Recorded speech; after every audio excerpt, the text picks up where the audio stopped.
Please listen carefully. Well, hello, universe, and welcome to the Optimist Daily Update. I'm Kristy Jansen. And I'm Summers McKay. And I'm Ariel Tienko. And we are part of the team behind the Optimist Daily, making solutions the news, with an extra voice on today's pod.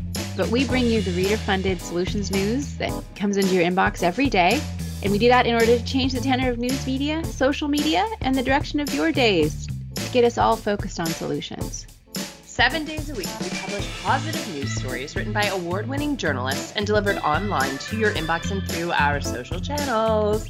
And also, we are sharing these solutions in a commute-worthy, walk-worthy, home office-worthy, let's make it three-worthy podcast. Today is Tuesday, the 2nd of November, 2021.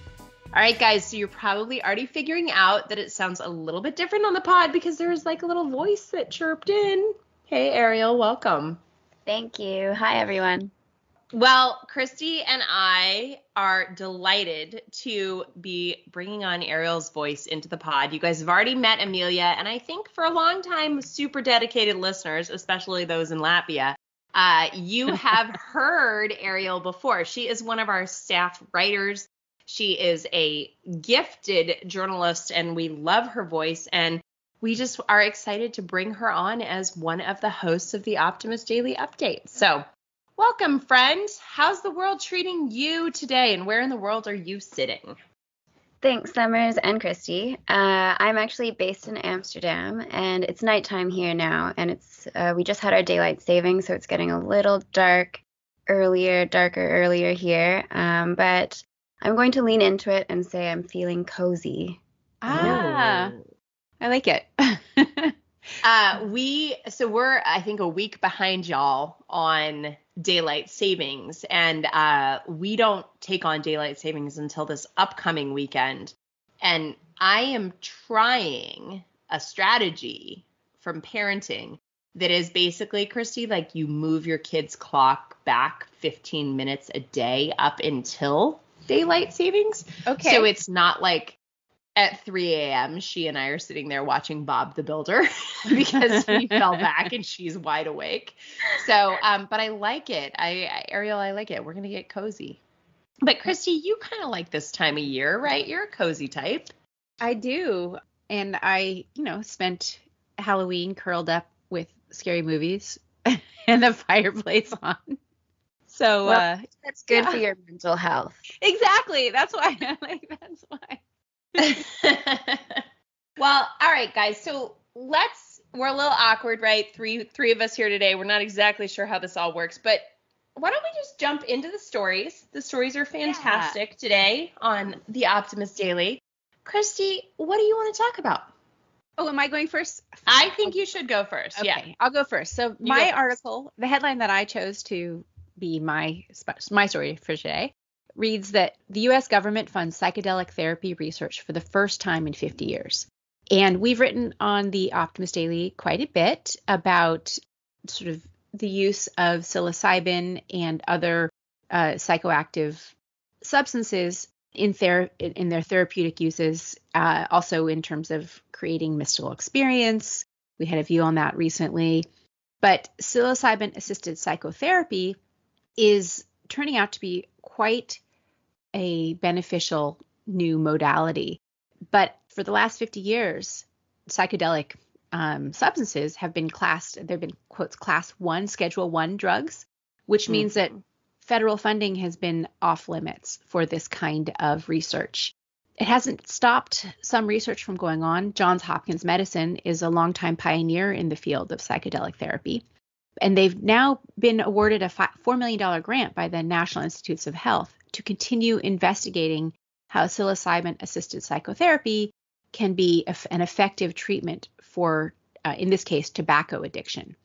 And it's really interesting to be an observer of this shift in the medical and public perception of the benefits of psychedelics, because there's been an underground groundswell, I would say, that's been bubbling up. We've been fans of mushrooms in all their forms on the Optimist Daily for years.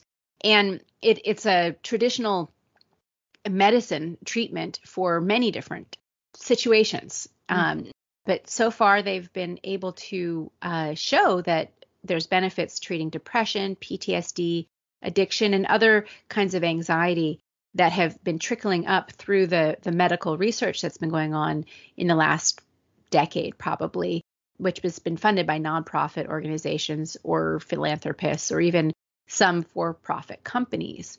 So this particular grant is the first one that's being sponsored by the federal government. And so it's just an interesting sea change. And what they're finding is that, well, after an initial pilot study from 2014, folks who were treated with a psilocybin-assisted therapy, of those who were trying to quit smoking using this, 80% of the participants were still abstinent from smoking after 6 months after the trial ended, which is a pretty significant success rate. So this grant is going to go towards a 3-year multi-site clinical trial specifically focused on how psilocybin can be used to help patients quit smoking. It's just an interesting short story about this the first time in 50 years. What I love about this is, whether it's things from addiction to recovery from trauma to, sort of childhood damage, right? Which I guess is recovery from trauma. There are so many different ways of reprogramming the brain, and recognizing that psilocybin can be an effective tool in helping reprogram the brain to learn different patterns, to choose different sort of responses.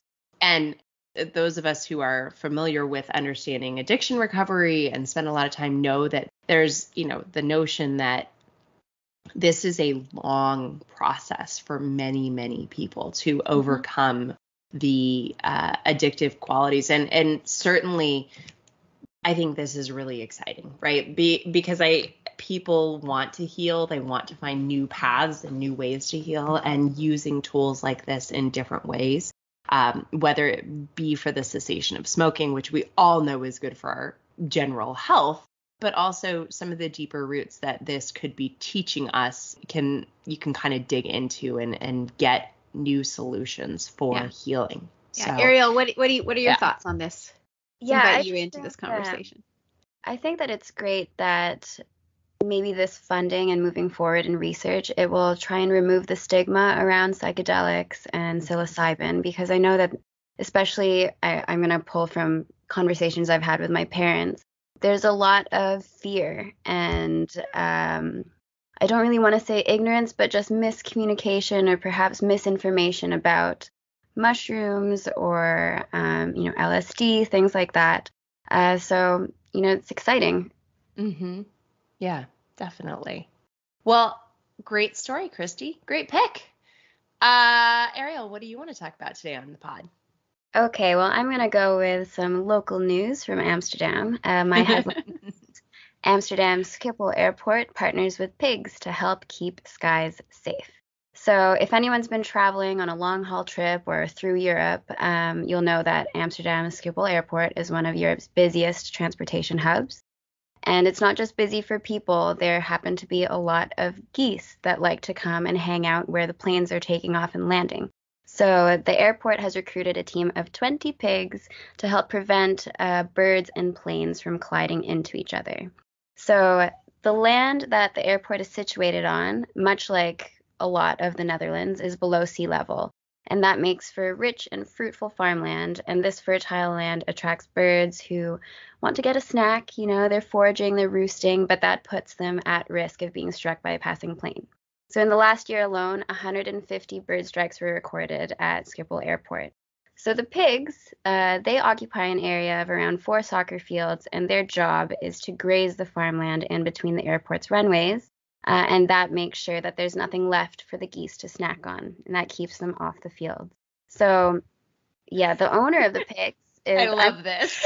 I'm thinking of Angry Birds, where they're throwing pigs into the air. Oh. I guess there's some truth to that. Like the pigs versus the birds. I don't know. Who knew? That's exactly what this was talking about. This is fantastic. Well, hopefully the birds are less angry now that the pigs are around, because they're not getting hit by planes anymore. Yes. All right, so 2 comments. Did not know that it was not Schiphol Airport. I've been calling it Schiphol until today. So thank you for Okay. regionally appropriate pronunciation education. Yeah, I'm trying, but I wouldn't take all the cues from me because Dutch is quite difficult to pronounce. So sorry if anyone speaks Dutch out there and I'm totally butchering it. And then second, so we love all of these little animals and the different things that they can eat to fix and create sort of more robust ecosystems and protect each other. So I love the idea of, a bunch of pigs just munching away. My story, which we're kind of running out of time because we're doing a 3-way today here on the Optimist Daily Update. My story actually, I think those pigs might actually enjoy some leftover Halloween pumpkins. We need some pigs to eat the old pumpkins. So actually, and I'll just be brief on my story today. And normally we will dive deep into 2 stories and it'll only be one or 2 of the 3 of us or 2 of the 4 of us, including Amelia. But my story today reads how to sustainably dispose of your Halloween pumpkins. Now, I will fully admit we did not actually get to carving any pumpkins in our particular household because the idea of somehow making a toddler be safe while we had knives seemed like a terrible idea. So instead, we painted on our pumpkins with washable paint. And we used washable paint, so now I have rinsed off all said pumpkin decoration, and they're now Thanksgiving pumpkins. So I can actually keep them here for just a little while longer as decoration. I love it. However, yeah, it was an effect. I actually learned that pro tip from her school where they painted pumpkins and the kids got to paint their pumpkins like over and over and over and over. So great thing about pumpkins is they're called winter squash because they can last through the whole winter. So exactly. As long as you don't cut them, they'll last a long time. Exactly. However, if you did cut them, they get really gross really fast. And decomposing jack-o'-lanterns on your front porch that get fuzzy and smelly, well, you don't have to just chuck them in the trash and create more methane and landfill. Instead, you can compost them. Now, yes, those of us who have not yet got our compost working, don't judge me. I do compost my coffee grinds, but other than that, the big composter just sits in my backyard looking cute. So you can compost them, of course, but if you do not have a composter, just bury them. Did you know this, Kristy? You can just literally bury them in your backyard to recycle those nutrients into the land. They'll compost on their own. Exactly. Now, speaking to Ariel's story, you can feed neighborhood friends. If you live in an area with active wildlife, you can cut up and scatter your pumpkins into your yard for deer, squirrel, and rabbits to enjoy. For those of us who live in deer-dense areas, do cut your pumpkin in half because there's nothing worse than seeing a deer walking around with a pumpkin stuck on its head. I have already seen pictures of that on my local Nextdoor app reminding people cut your pumpkin in half. Now, if you don't have a yard, you can call your local state park or open space to get permission to scatter pumpkin bits on public lands. And if you know anyone with a chicken coop, they probably would love your pumpkin shards, I guess, your pumpkin scraps. Last but not least, you could donate them to a zoo. We have all seen the adorable videos from the Cincinnati Zoo, watching bears destroy pumpkins, having so much fun. So you could donate to a local zoo and also possibly to an animal or wildlife sanctuary. You could even look to see if perhaps your local animal shelter has any sweet pigs who would appreciate some pumpkin.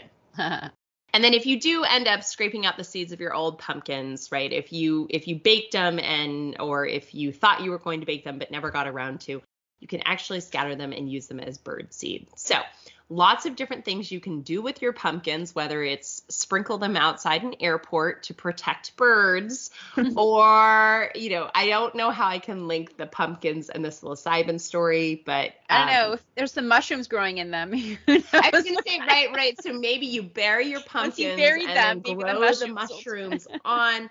Anyway, lots of great stories on today's Optimist Daily. In addition to this, Kristy, what other headlines do you see? Well, other things that are on the Optimist Daily today. There's an 11-year-old who's on a mission to clean up the Seine. This is the river in Paris. There's 5 new California laws which combat plastic waste, another real environmental toxic situation. Good news, climate tech startups have raised more money than ever in this last year. And another reason to get good sleep, well, it affects how we walk. What else? So the next headline is the role of whale conservation in tackling climate change. Researchers identify rare parthenogenesis.